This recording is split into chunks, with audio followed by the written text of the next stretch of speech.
Margaret Ellis, 62, had spent the last 30 years perfecting the art of invisibility.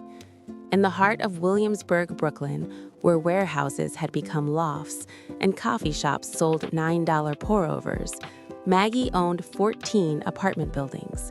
She had started in the early 1990s with a single crumbling walk-up purchased at auction for $85,000, using every penny from her late husband's insurance and her secretarial savings. Each acquisition since then had been quiet, strategic, and hidden behind LLCs with bland names like Willow Property Group. She lived in Unit 3B of the Elmwood Apartments, the shabbiest of her portfolio. Peeling linoleum, a radiator that clanked like a dying engine, windows that whistled in winter. She dressed in faded cardigans from the thrift shop on Bedford Avenue, carried groceries in a cracked plastic bag that read, "Thank you for shopping," and took the subway like everyone else. Her neighbors knew her as the nice older lady who always had extra cans of soup for the food pantry and who never complained about the delayed boiler repairs. They had no idea she reviewed quarterly rent rolls on a secure laptop every Sunday morning, that she had turned down six-figure offers from developers eager to buy her holdings, or that her net worth hovered comfortably north of $28 million. Money, Maggie believed, was like oxygen, essential, but best kept invisible unless someone was suffocating. Her only grandson, Lucas, 29, was the exception to her silence. He had grown up in her modest two-bedroom after his parents' divorce, learning the value of hard work because Maggie never let him suspect there was a safety net. He was now an architect at a small firm, engaged to Isabella, Bella, Grant, whose parents embodied the new money elite that had flooded Brooklyn in the last decade. Richard Hargrove had made his fortune in venture capital, backing several food delivery unicorns. Victoria, Vicky Hargrove, curated an Instagram life of wellness retreats, private jet selfies, and charity galas that somehow always circled back to self-promotion. When Lucas called one Tuesday evening, his voice carried the familiar note of anxiety Maggie recognized from his childhood. "Grandma, Bella's parents really want to host the engagement party. They insist you come. They say it's important to meet the whole family before the wedding." Maggie heard the subtext. They wanted to inspect her, to ensure the grandmother wouldn't embarrass her daughter in front of their circle of influencers, startup founders, and finance bros. "Do they know anything about me?" she asked calmly. Lucas hesitated. "I told them you're retired, live simply in Williamsburg, that sort of thing. They seemed concerned." Maggie smiled into the phone, the kind of smile that didn't reach her eyes. "Of course I'll come, dear. Wouldn't miss it." She hung up and stared at her living room, the sagging couch, the secondhand coffee table, the single bookshelf filled with library discard paperbacks. Perfect. If the Hargroves expected a charity case, she would deliver one. She wanted to see their true faces, to confirm the suspicion that had grown every time Lucas mentioned their comments about background and stability. Saturday evening arrived. Maggie chose her outfit with care. A shapeless beige dress bought for $12 at Goodwill, scuffed brown loafers with one heel slightly loose, no jewelry except her late husband's thin wedding band, and the cracked plastic grocery bag containing a small notebook and reading glasses. Her gray hair was pulled into a loose bun that looked accidentally messy. She looked exactly what the Hargroves feared, an harmless, slightly shabby elderly woman who might ask for the senior discount at the bar. The party was at the Pinnacle Lofts, a sleek new rooftop venue in a converted warehouse on Wythe Avenue. Maggie knew it intimately. She had bought the building in 2017 for $4.2 million when it was still an abandoned factory. After gut renovations, the rooftop bar now charged $28 cocktails and hosted events for the neighborhood's wealthiest transplants. The Hargroves had rented the entire space for 80 guests. A black-clad doorman eyed her plastic bag, but said nothing as she stepped into the private elevator. The doors opened to string lights, low lounge furniture, heat lamps glowing against the October chill, and a panoramic view of the Manhattan skyline. A DJ played tasteful electronic music. Waitstaff circulated with trays of tuna tartare and Prosecco. Lucas spotted her first and hurried over, looking sharp in a tailored blazer. His face flickered with discomfort when he took in her appearance. "Grandma, you made it." He leaned in for a hug. "You look comfortable." "I'm fine, sweetheart," Maggie smiled timidly. Bella appeared next, elegant in cream silk jumpsuit, her smile tight. "Mrs. Ellis, so glad you could join us. Let me introduce you to my parents." Richard and Vicky Hargrove were holding court near the bar. Richard, mid-50s, wore an expensive navy suit and a watch that cost more than Maggie's annual property taxes on 2 buildings. Vicky shimmered in emerald sequins, diamond studs flashing under the lights, her blowout impeccable. "Mom, Dad, this is Lucas's grandmother, Margaret Ellis," Bella said, her voice carrying the faintest apologetic lilt. Vicky's eyes performed a rapid inventory: the dress, the shoes, the plastic bag. Her smile was polite but brittle. "Margaret, lovely to meet you. We've heard so much." The subtext: we expected worse. Richard extended a hand with the enthusiasm of someone touching a wet fish. "Pleasure. Lucas speaks highly of you." Maggie took a seat at the end of their long table, the spot clearly intended for the least important guest. No one offered to help her with her chair. Conversation resumed around her as if she were furniture. Vicky dominated, describing their recent trip to Aspen.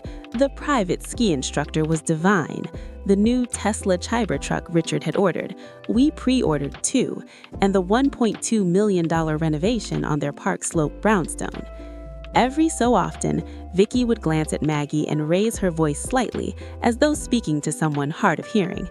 "And you, Margaret? Lucas says you live nearby." Maggie nodded meekly. "Yes, in the Elmwood Apartments. It's a small place, but it suits me." Vicky's eyebrows lifted. "Elmwood? Isn't that one of those older, rent-stabilized buildings? How charming. You must have been there forever." "Almost 30 years," Maggie said softly. Richard chuckled. "Rent control is a godsend for some folks. We pay market rate, of course, keeps the neighborhood vibrant, but I suppose for seniors it's a lifeline." The first course arrived, delicate beet salads with goat's cheese. Vicky took a bite and sighed dramatically. This place is $180 a head, but worth every penny. Quality matters. She turned to Maggie. "Do you need help reading the menu, dear? Some of the words are in French." Maggie pretended to squint. "A little help would be nice." Vicky ordered for her, something light, the fish perhaps, then leaned in with theatrical concern. "Tell me, Margaret, do you manage all right on your own? Fixed income can be tight these days. We know several wonderful assisted living communities in New Jersey, much more affordable, and they have activities. We'd be happy to look into it for you after the wedding. It would take a load off Lucas." The implication hung in the air. "We'll pay to relocate you far away so you don't embarrass us at family functions." Maggie kept her expression grateful and small. "That's very kind of you to think of me." The insults layered throughout the evening. Richard joked about Section 8 types dragging down property values, then caught himself and added, "Present company excluded, of course." Vicky recounted helping a less fortunate friend find a subsidized apartment, describing her woman's sad little studio with visible pity. Guests nearby laughed politely. Lucas shifted uncomfortably. Bella stared at her plate. Maggie listened, cataloging every word. The cold rage that had built over decades of corporate negotiations stayed locked behind her timid smile. She waited for the right moment. Dessert arrived, individual chocolate soufflés dusted with gold leaf. As the table oohed, Maggie excused herself quietly. "Just need to powder my nose." She took the service elevator down to the ground floor where the building manager's office was located. The night manager, a young man named Jamal, whom Maggie had hired herself, looked up in surprise. "Miss Ellis? Everything all right upstairs?"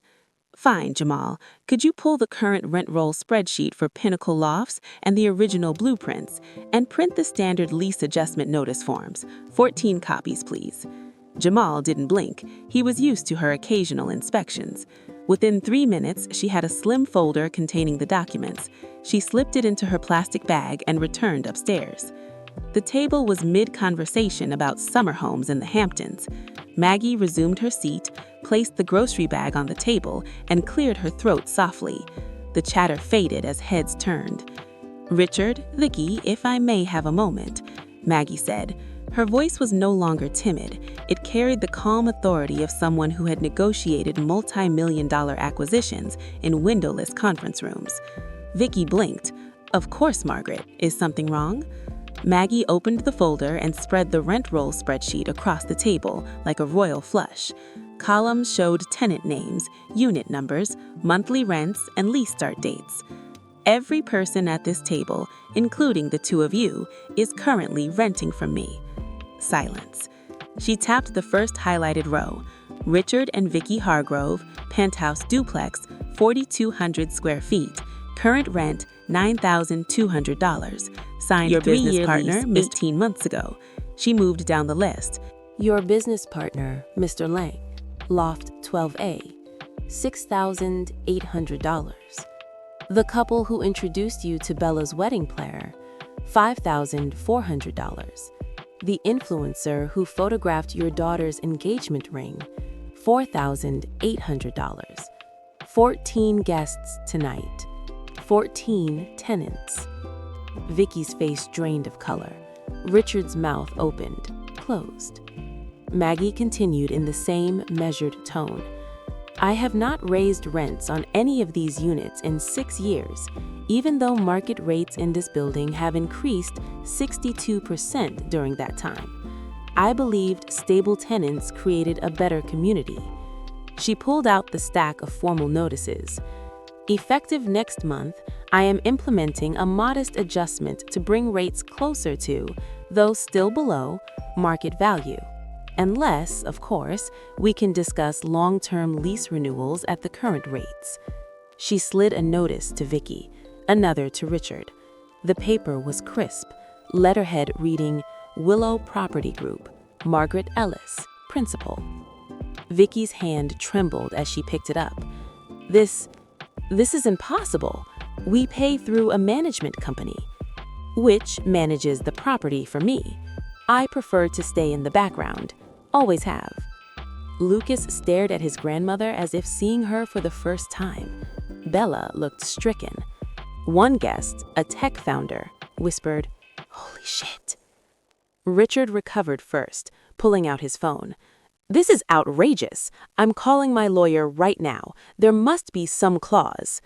"Feel free," Maggie said, "but the leases are ironclad. I had excellent counsel." She stood, no longer shrinking.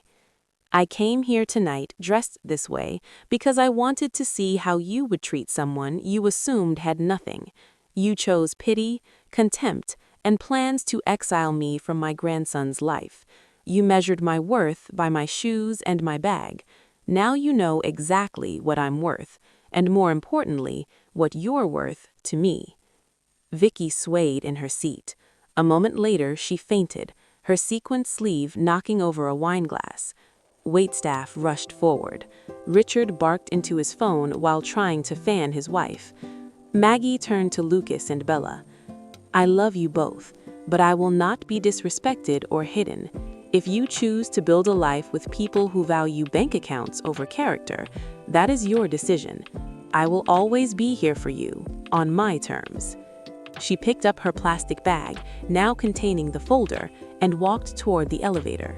The rooftop, once buzzing, was silent, except for the DJ's forgotten music and the low murmur of shocked guests checking their leases on their phones.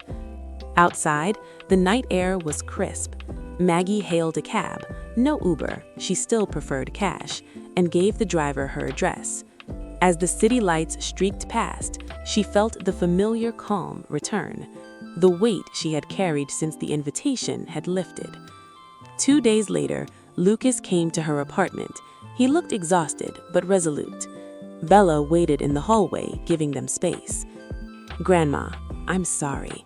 I should have defended you. I didn't realize." Maggie poured him tea in mismatched mugs. "I chose not to tell you. I wanted you to value yourself, not my portfolio." He nodded slowly. "Bella and I had a long talk. She confronted her parents. They're furious, of course. Richard is trying every legal angle, but their lawyer already confirmed the notices are valid. Vicky is mortified. She keeps saying she didn't know. "And you?" Maggie asked gently. Lucas met her eyes. "We're setting boundaries. No more financial strings, no comments about background or assisted living. If they can't respect that, the wedding will be smaller. We want you there, Grandma, exactly as you are." Bella stepped inside then, eyes red but voice steady. "Mrs. Ellis, Maggie, I'm ashamed of how they acted. I should have stopped it sooner. Thank you for showing me what real strength looks like." Maggie hugged them both. Strength isn't in the balance sheet. It's in how you treat people when you think no one important is watching. In the weeks that followed, several Pinnacle tenants quietly renewed at current rates after polite conversations with Maggie's management team. The Hargroves kept their lease but moved their social events elsewhere. Richard's attempts to buy out the building were rebuffed with a single line: "Not interested." Maggie continued her quiet life in 3B. She still shopped with the cracked plastic bag, still took the subway, still checked rent rolls on Sundays. But now when she passed the Pinnacle lofts, she allowed herself a small, private smile. The building stood as a reminder. True power doesn't announce itself. It simply exists, steady, patient, and undeniable, until the moment it chooses to speak. And when it does, the world finally listens.